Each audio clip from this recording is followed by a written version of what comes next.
কেমন আছো? জি আলহামদুলিল্লাহ, কিন্তু কে চিনতে পারলাম না তো। আমি তনু।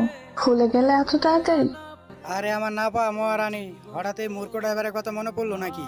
কি প্রয়োজনে ফোন দিয়েছেন? কিন্তু দরকার নাকি? না, এমনি মেসেজ দিলাম। ও আচ্ছা, ভালো তো। আজ সরারি জামাই রাখিয়া এই মূর্খ ড্রাইভারের কথা মনে পড়লো। আসলে আমাদের বিয়েটা ভেঙে যায় বিয়ের 2 মাস পর। আমার হাজবেন্ডের আগে একটা ওয়াইফ ছিল, সে সেটা লুকাইছে। চলে যাওয়ার সময় বলেছিলাম না যে সবাই ছাড় পায়, কিন্তু কেউই ছাড়া পা না। তুমি আমাকে একটু মানসিকভাবে সাহায্য করো আশিক। আমার বেঁচে থাকাটা কষ্টের হয়ে যাচ্ছে। আমি তোমার কাছেই সুখ শান্তি পাই, যেটা এখন বুঝতেছি।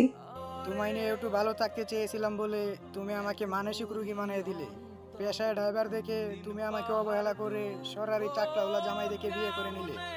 এখন কই গেল তোমার সুখ? আচ্ছা যাই হোক, বাদ দাও। কি জন্য মেসেজ দিয়েছো সেটা বলো। আমার সাথে কি আগের মতো কথা বলা যায় না? মৃত্যুর সাথে যুদ্ধ করতে করতে কয়েকবারই বেঁচে গিয়েছি।